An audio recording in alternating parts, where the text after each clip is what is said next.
They called him the father of pots. It takes a certain kind of temperament to spend one's life digging around in the dirt, but eccentric Egyptologist Sir William Matthew Flinders Petrie understood how archaeology would henceforth and forever be defined: the study of pots. It was he who declared that the construction of the ancient past is best accomplished not by considering gigantic monuments left behind, but by piecing together the tiny remnants of broken earthenware, the unconsidered trifles. However, in the last decade of the 19th century, Petrie was destined to stumble upon something that, while previously unconsidered, was hardly a trifle. It would, in fact, write a whole new chapter in the contentious field of biblical archaeology. Who was this William Flinders Petrie? The grandson of the first person to map Australia, here was a fellow with exploration in his blood. A sickly child, his mother, a scholar in her own right, taught him Hebrew, Greek, and Latin. Though he lacked formal education, his father taught him surveying, which contributed to his later career as an archaeologist. As an 8-year-old boy, he overheard a family discussion of an archaeological dig of an ancient Roman villa on the Isle of Wight, and protested that the earth ought to be cleared away with care rather than roughly shoveled out. As an elderly man, he later wrote, "All that I have done since was there to begin with. So true it is that we can only develop what is born in the mind. I was already in archaeology by nature." By the time he was a teenager, he was surveying prehistoric sites in Britain, an impressive beginning of a career that would lead him to Egypt, where he made a triangulation survey of the pyramids at Giza. He later got to work excavating the fabled city of Luxor. Beyond the civilized regions of modern Egypt, past even the country palm groves, where a stranger is rarely seen, there stretches out to the Mediterranean a desolation of mud and swamp, impassable in winter, and only dried into an impalpable salt dust by the heat of midsummer. To tell land from water, to say where the mud ends and the lakes begin, requires a long experience. The flat expanse of level as the sea covered with slowly drying salt pools may be crossed for miles, with only the dreary changes of dust, black mud water, and a black mud again, which it is impossible to define as more land than water, or more water than land. The only objects which break the flatness of the barren horizon are the low mounds of the cities of the dead. These alone remain to show that this region was once a living land whose people prospered on the earth. It was in the funerary temple of the great pharaoh Merneptah that Petrie discovered an inscribed stone. Petrie was, of course, trying to uncover new evidence of ancient Egypt, but little did he know that what he had stumbled upon was nothing less than a milestone in biblical scholarship. Today, it resides in the Egyptian Museum in Cairo, but Petrie came upon it in the year 1896.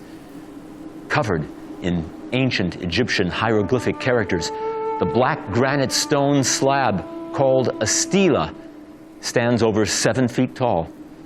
It celebrates Pharaoh Merneptah's triumphant campaigns of conquest. The gods Mut and Horus appear prominently, and 2 images of the god Ammon face outward to the pharaoh. Toward the end of the inscription, in the 24th line, we find a single staggering proclamation. The Canaan has been plundered into every sort of woe. Ashkelon has been overcome. Gezer has been captured. Yanoam is made non-existent. Israel lies desolate. Its seed is no more. Dating to the 13th century BCE, the stela represents the oldest mention of the word Israel anywhere in the world outside of the Bible itself. The Merneptah stela is all the more important considering that scholars have long been prone to minimizing the biblical text. Something about the scholarly temperament is trained to question everything, and that's all the more true when it comes to a religious text. Casting doubt upon Holy Writ is something fashionable. Should hardly surprise us then that stories about the biblical patriarchs, about Moses, the great lawgiver, and about Joshua and the conquest of the land of Canaan have come to be greeted with the same level of trust as Arthurian legend and the Knights of the Round Table. It all makes for a nice story, but don't take it too seriously. Many minimalists have not dared admit to the existence of a national or ethnic entity called Israel until at least the 9th century BCE. That would have been during the period of Israel's monarchy, when 2 squabbling kingdoms consisting of 10 tribes in the north and 2 in the south were locked in constant competition for political and military supremacy. There was no King David, so they tell us, and even the fabled King Solomon is only that, a fable. But if it isn't exactly possible to prove anything on the basis of a religious text like the Bible, what about a stone inscription from Egypt that may safely be dated 4 centuries older than modern conventional wisdom about when Israel as a people came to exist? If ever there were an archaeological smoking gun, the Merneptah stela is a serious contender. Nonetheless, the minimalist camp isn't about to take a stone slab like this one lying down. Meet Philip R. Davies, Professor Emeritus of Biblical Studies at the University of Sheffield, England. Serving as director for the Center of the Study of the Dead Sea Scrolls and publisher of Sheffield Academic Press, he became a leading advocate for the movement known as the Copenhagen School. He and other prominent scholars, including Niels Peter Lemke, Keith Whitelum, and Thomas L. Thompson, have been branded biblical minimalists by their detractors. Then there's the acclaimed Israeli archaeologist, Israel Finkelstein, who also casts serious doubt on much of the biblical record of things. The claims of the minimalists are straightforward enough: that the Bible's version of history isn't supported by any archaeological evidence unearthed so far. In short, the Bible cannot be trusted as history. Biblical minimalists are fond of declaring that the Bible was written thousands of years after the events it describes. Some extreme minimalists go so far as to suggest that it may have been written by Greek-speaking Hellenistic Jews, perhaps as late as the first couple of centuries BCE. These later Israelites were supposed to have invented the myth of old Israel in order to justify themselves as its spiritual heirs. As with so many readers of the Bible, Davies began to doubt the historical validity of the text. He couldn't believe that over 3 million people, ancient Israelites, exited Egypt and crossed the Sinai Desert over a period of 40 years. He couldn't believe that the same Israelites, led by Joshua, committed genocide on a whole people, the Canaanites, and occupied the land in their place. In short, he became convinced that the society and history created by the writers of the Bible was an imaginary one. Nonetheless, in light of Petrie's discovery, those who minimize the biblical record are prone to pivot to other arguments. For example, the stela relates nothing about Israelites living in Egypt prior to the supposed Exodus. Finkelstein points out that the famed stela provides nary a word, not a single clue that Israelites were ever in Egypt, nor does any other Egyptian hieroglyphic evidence. It refers instead to a settled group of people already dwelling in the land of Canaan. On the other hand, the stela is perfectly consistent with the idea that a historical character named Moses led his people out of Egypt in the days of the great Pharaoh Ramses II, around the year 1280 BC. After 40 years of wandering, they would have entered Canaan under Joshua, around 1240, well in time for a subsequent Pharaoh, Merneptah, to launch an attack and claim that this rebellious people were now desolate. The minimalists have no choice but to claim that the Israel of the stela is not the same Israel that later came to thrive in the region, or that came to be identified with the Jewish people. Who then are Merneptah's Israel? Some other people in Canaan who just happen to have gone by the same name?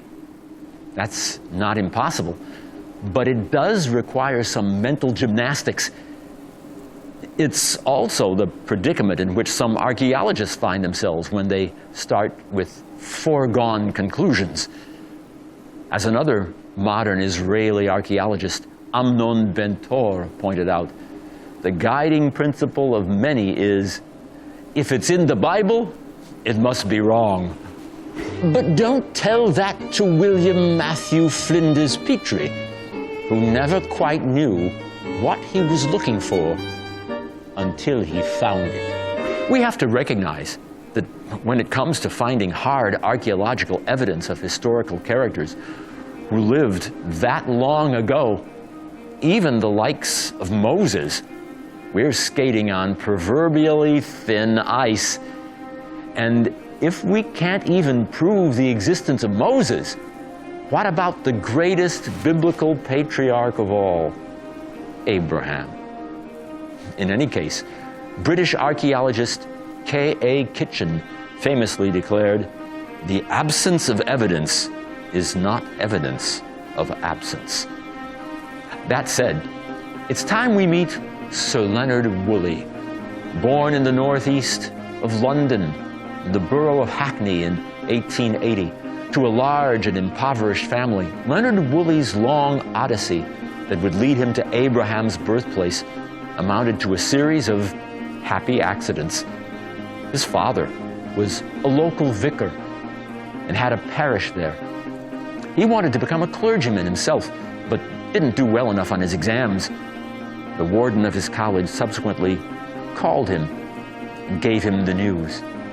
He was to become an archaeologist. In 1912, he got his first chance to lead a dig at a prominent site in Syria called Karchemish, along with a young chap named T.E. Lawrence, better known as Lawrence of Arabia. They augmented their digging with a dose of spying on the nearby German construction of the Berlin to Baghdad railway.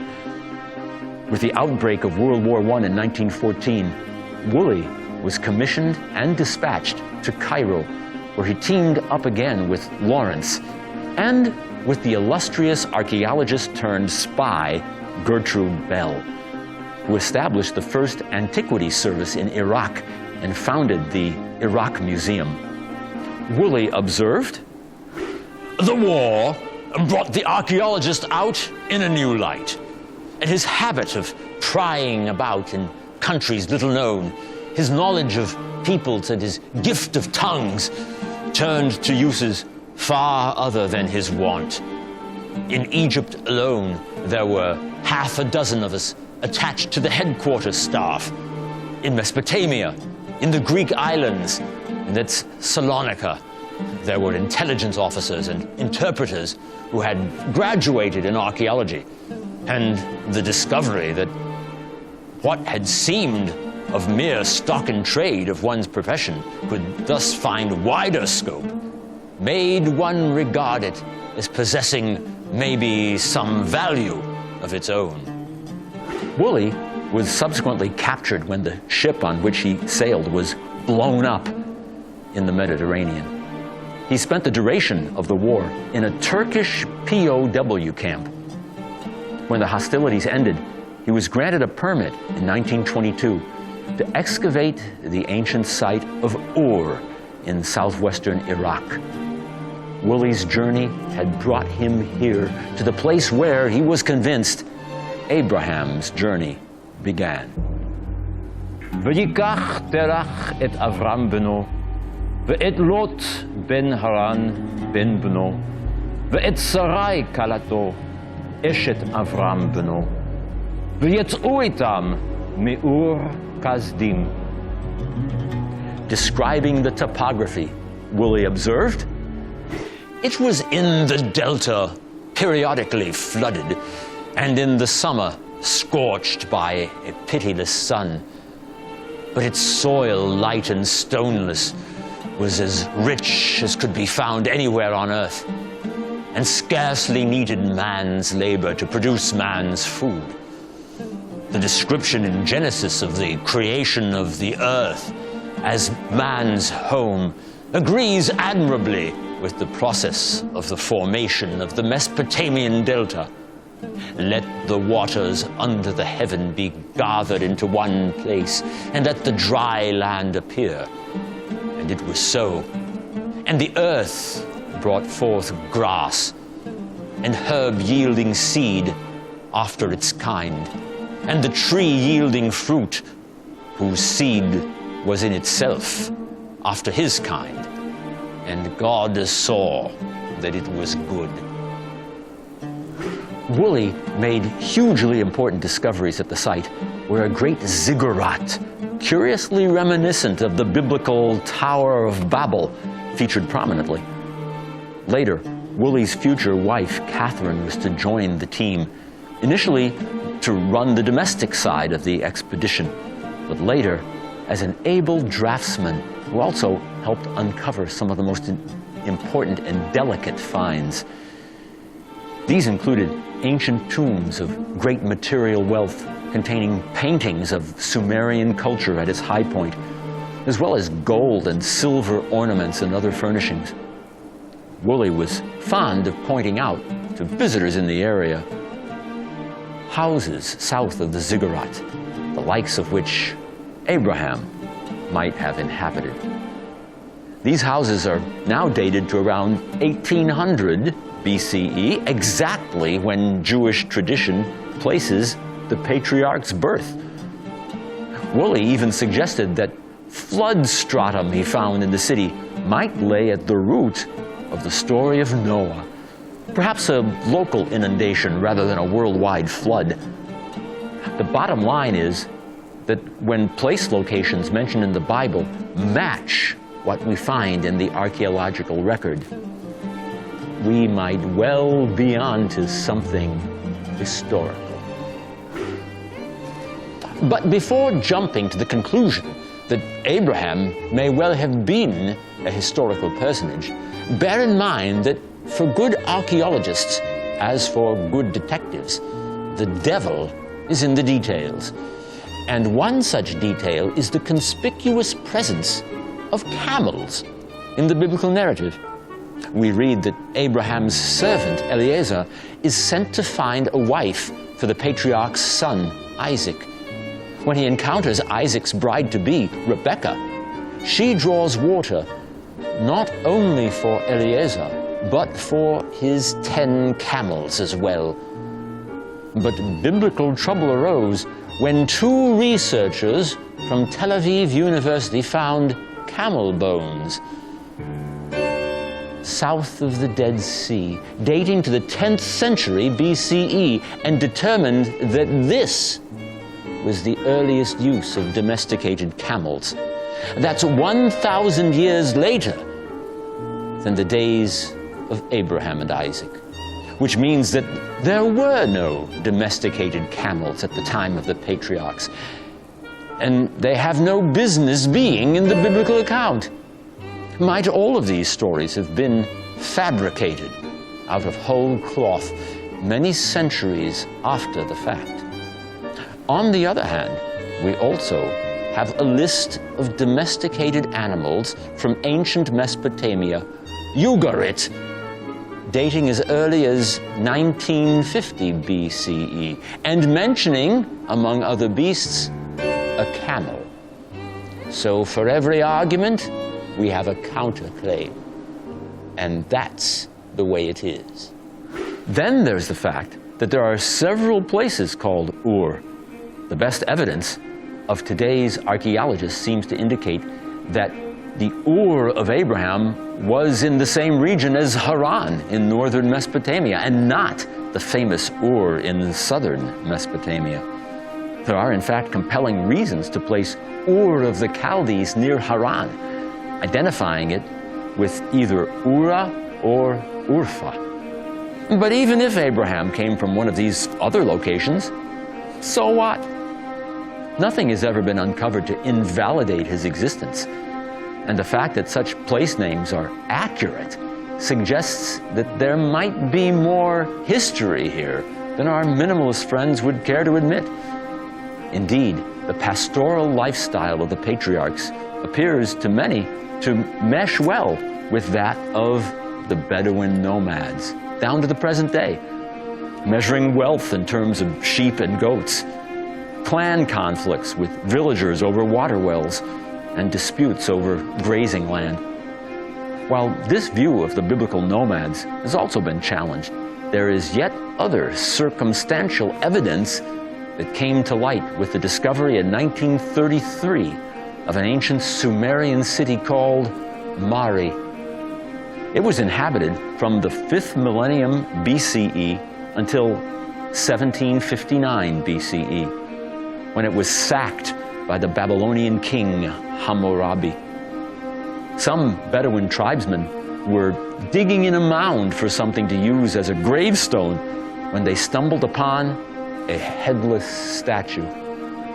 The French, to whom Syria belonged in those days, dispatched archaeologists from the Louvre to begin excavating the site.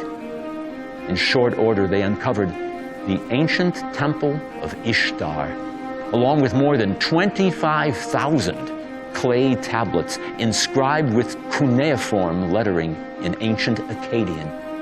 It was a veritable treasure trove bearing directly on the biblical record, since, for example, it mentions the biblical city of Nahor, referenced by the book of Genesis. There are also references to a group of nomads known in Akkadian as Habiru. Some have identified Abraham as one of these Habiru, a word that sounds curiously similar to Hebrew. They were semi-nomadic people, described elsewhere by Egyptian sources as wanderers or outcasts.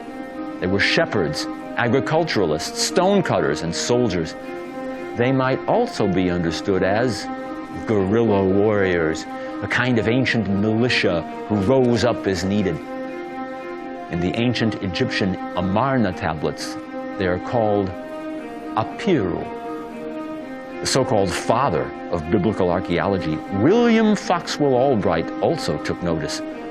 Born to Methodist missionaries in Coquimbo, Chile, in 1891, he overcame the physical limitations of severe nearsightedness and a crippled left hand, mangled by a farm machine in his early childhood.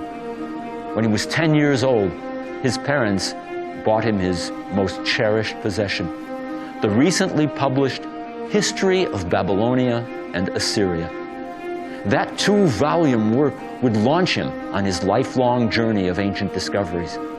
More than anyone else, it was Albright who pioneered the movement that would bring the science of archaeology to bear on the study of the biblical world. He observed, We read in the tablets of Ugarit that escaped slaves had been accustomed to find asylum with the Habiru, preferably on the other side of the border between the Hittite Empire proper and the vassal state of Ugarit. This practice was explicitly forbidden, and runaway slaves had to be extradited. We find constant complaints in the Amarna tablets about Habiru raids in both Syria and Palestine, as well as about intrigues of Canaanite rulers with the Habiru. A Palestinian ruler distinguishes clearly between 3 groups: Habiru, robbers or Habatu, and Bedouin or Sutu. In other words, a clear distinction was drawn in this period, at least in Palestine and Syria, between Habiru and Bedouin on the one hand, and robber bands on the other. The Habiru might rob, and so might the Bedouin. On the other hand, robbery was usually sporadic among the Habiru, and they were much less nomadic than the Bedouin. While we can't prove archaeologically that Israelites ever lived in Egypt, one intriguing theory links them with these semi-nomadic Habiru or Habiru, who included farmers, merchants, construction workers, and warriors. This theory, too, has its deficits, since the term seems to describe a social class rather than an ethnic group. In any case, the book of Genesis relates that Isaac's son Joseph was sold by his brothers into slavery in Egypt, only to rise to become the Pharaoh's most trusted advisor. Joseph ultimately saves his wayward brothers, who end up in Egypt themselves in search of food during a famine.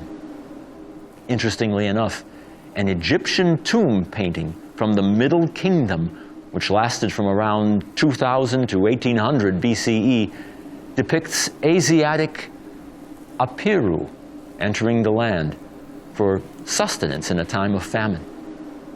Joseph's entire family comes down to join him in Egypt, settling in the rich and fertile land of Goshen. And all ends well, or appears to. For a long time, archaeologists and biblical minimalists have renounced the idea of an Israelite captivity in Egypt corresponding to the biblical record of the Exodus. Countering this, we have the relatively recent unearthing of Israelite-style 4-room homes found among Medinet Habu, opposite Luxor in Egypt, near the remains of the temple of Ai and Horemheb. These may be compared to the many homes that have been found in excavations in the land of Israel, given the distinct similarities of pattern and function. In other words, they are not Egyptian at all in design.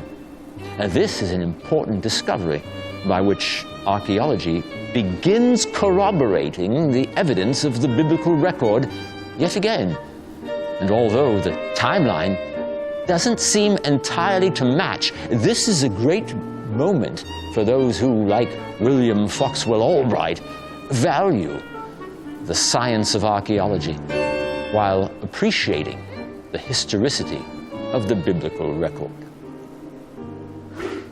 While the Bible suggests that the Hebrews peacefully coexisted with the Egyptians for a good 2 centuries, if the Habiru theory holds any water, they may actually have been employed as an integral component in the defense of Egypt, protecting it from the Canaanite menace to the north.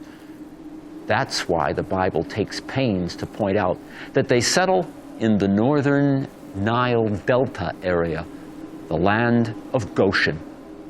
Some speculate that this mercenary army is only about 1,000 strong, significantly less than the hundreds of thousands of biblical tradition. But they are significant enough to trouble what the Bible calls a Pharaoh who did not know about Joseph.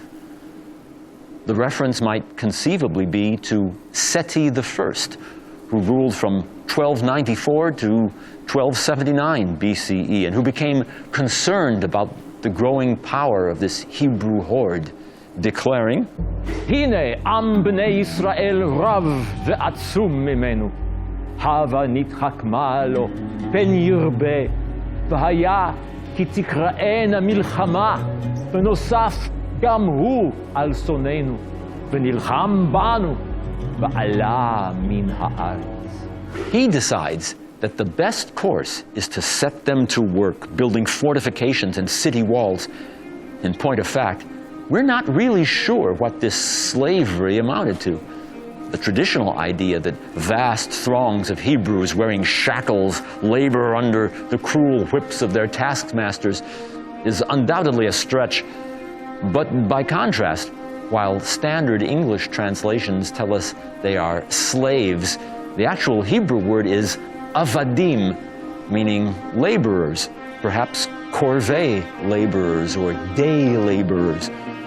While minimalists continue to argue for a late date of composition of the biblical accounts, the 7th century BCE or later, allowing none of this to be read as history, others, such as Israeli archaeologist Amichai Mazar, note that details in the Bible's narrative coincide well with what archaeology tells us about those ancient days. For example, we know that there were major building projects during the long reign of Pharaoh Ramses II, and the presence of slaves in Egypt and their migration from Egypt is well attested in the archaeological and historical record. Might the laborers, or avadim, of the biblical account have found themselves working on the building projects of Pharaoh Ramses II? The Hebrews, according to this theory, aren't owned in the way we imagine slaves in bondage. Rather, their servitude consists only in the dispensation of their labor. Hindsight being 20/20, it must have seemed to the editors of the Bible that entering into the Pharaoh's employ, however it came about, was a grievous form of bondage. Who would not argue that it might have been better for the children of Abraham to suffer the ravages of famine in the land of Canaan than to enter the relative safety of servitude in Egypt? But enter they do, and the end will amount to nothing less than a revolution. They will need an exodus.